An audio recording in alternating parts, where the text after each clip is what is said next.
Hi, இன்றைக்கி plain சால்னா எப்படி செய்கிறதுன்னு பார்க்கலாம். அதுக்கு தேவையானது இஞ்சி பூண்டு தக்காளி, கசகசா, ஊற வச்சுருந்த கசகசா அதையும் போட்டுட்டு, இதுக்கப்புறம் முந்திரியும் சேர்த்துக்கலாம். இதெல்லாம் போட்டு நம்ம அரைச்சிட்டு புளிக்குழம்பு தயாரிக்கிறதுக்கு ஜீரகம், வெந்தயம், மிளகு, மல்லி இதெல்லாம் சேர்த்து நம்ம வறுத்து பொடி பண்ணி வச்சுக்கணும். இந்த மாதிரி நல்லா ரோஸ்ட் ஆன அப்புறமா நம்ம எடுத்து தனியாக ஆற வச்சிடணும். இப்போ நம்ம இதை அரைச்சி எடுத்துக்கலாம். தேங்காய் கொஞ்சம் போட்டுட்டு ப்ளைன் சால்னாக்கு அரைச்சி எடுத்துடணும். இப்போது இதை தாளிக்கிறதுக்கு எண்ணெய், தயிர், சோம்பு, பட்டை, லவங்கம், கடல்பாசி இதெல்லாம் போட்டு வெங்காயம், பச்சை மிளகாய் இதெல்லாம் போட்டு நல்லா வதக்கிக்கணும். இதை நல்லா வதங்கி வந்தோடனே கூட கொஞ்சம் உப்பு சேர்த்துக்கலாம். வதங்கிறதுக்கு முன்னாடி கொஞ்சம் உப்பு சேர்த்துக்கணும், கல் உப்பு. இப்போ ஃப்ரெஷ்ஷாக புதினா சேர்த்துக்கிறோம். புதினாவை சேர்த்து நல்லா வதக்கிக்கணும். இப்போ நம்ம அரைச்சி வச்சுருந்த அந்த விழுதை இதில் ஊற்றி நம்ம சேர்த்துக்கலாம். சேர்த்து நல்லா பச்சை ஸ்மெல் போகிற அளவுக்கு நம்ம நல்லா மிக்ஸ் பண்ணி விடணும்.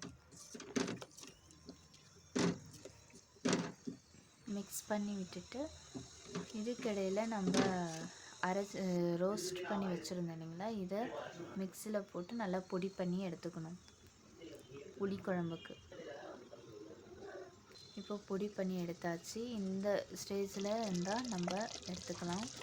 இப்போது இந்த குழம்புக்கு ப்ளைன் சால்னாவுக்கு கறி மசாலா அந்த தூளும், தனி வரமிளகாத்தூளும், மஞ்சத்தூள் இதெல்லாம் போட்டு மிக்ஸ் பண்ணி விடணும்.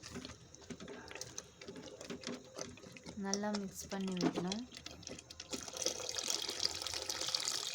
தேவையான அளவுக்கு தண்ணி ஊற்றிக்கலாம்.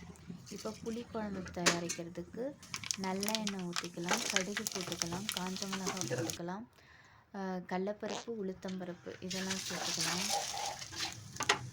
சேர்த்து அதை நல்லா கொஞ்சம் நேரம் வறுபடணும். இப்போ புளி தண்ணி, பூண்டு இதெல்லாம் இதில் சேர்த்துட்டு மஞ்சத்தூள் இதையும் சேர்த்துட்டு நல்லா மிக்ஸ் பண்ணி விடணும்.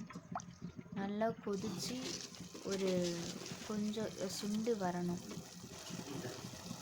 கொஞ்சம் பெருங்காயத்தூள் சேர்த்துக்கணும். இப்போ நம்ம அரைச்சி வச்சுருந்த அந்த தூளை இதில் சேர்த்துக்கலாம். சேர்த்து நல்லா மிக்ஸ் பண்ணி விட்டுட்டு கூட நல்லா ஃப்ரெஷ் கருவேப்பிலை சேர்த்துக்கணும். இப்போ கொஞ்சோண்டு வெல்லம் சேர்த்துக்கணும். இப்போ நல்லா ரெடி ஆகிடுச்சு புளிக்குழம்பு. இப்போ தனியாக எடுத்து வச்சுட்டு இதில் ரைஸ் போட்டு நல்லா மிக்ஸ் பண்ணி விட்டுக்கலாம். தனியாக வறுத்து வச்சுருந்த இந்த வேர்க்கடலை லாஸ்ட்டெல்லாம் இந்த ரைஸோடு சேர்த்து மிக்ஸ் பண்ணிக்கினா நல்லாயிருக்கும் புளி சாதத்துக்கு. இந்த மாதிரி புளி சாதம் செஞ்சு பாருங்கள், நல்லாயிருக்கும். இப்போது நான் வறுத்த மலாட்டை சேர்த்துக்கிறேன். வேர்க்கடலாம் சேர்த்து நல்லா மிக்ஸ் பண்ணி விட்டோடனே புளி சாதம் இவ்வளோ நல்லா சூப்பராக வந்துருந்துச்சு. இப்போ இதுக்கு புளி சாதத்துக்கு சைட் டிஷ் உருளைக்கிழங்கு பொரியல். அதுக்கு எண்ணெய், கடுகு, ஜீரகம் இதெல்லாம் போட்டுட்டு உருளைக்கிழங்கு சேர்த்துக்கிறோம். கொஞ்சம் மீடியம் சைஸில் கட் பண்ணி வச்சுருந்து சேர்த்துக்கணும். நல்லா மிக்ஸ் பண்ணி விடணும். மூடி வச்சு நம்ம வதக்கிக்கணும். நல்லா மிக்ஸ் பண்ணி விடணும்.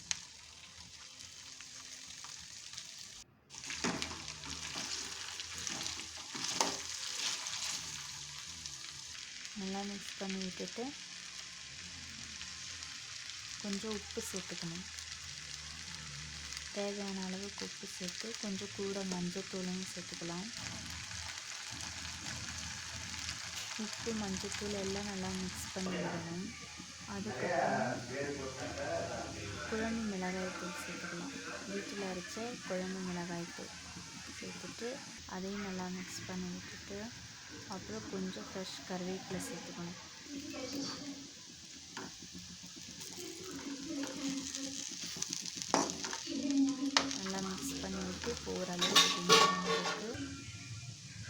நல்லா வெந்துடுச்சு. அவ்வளோதாங்க, இன்னியோட டிஷ்ஷு ப்ளைன் சால்னா, புளி சாதம். இடியாப்பத்துக்கு சால்னா நாங்கள் சாப்பிட்றோம், ரொம்ப நல்லாயிருக்கும் டேஸ்ட்டாக. உருளைக்கிழங்கு வறுவல். ஓகே, நெக்ஸ்ட் வீடியோவில் பார்க்கலாம். பாய்.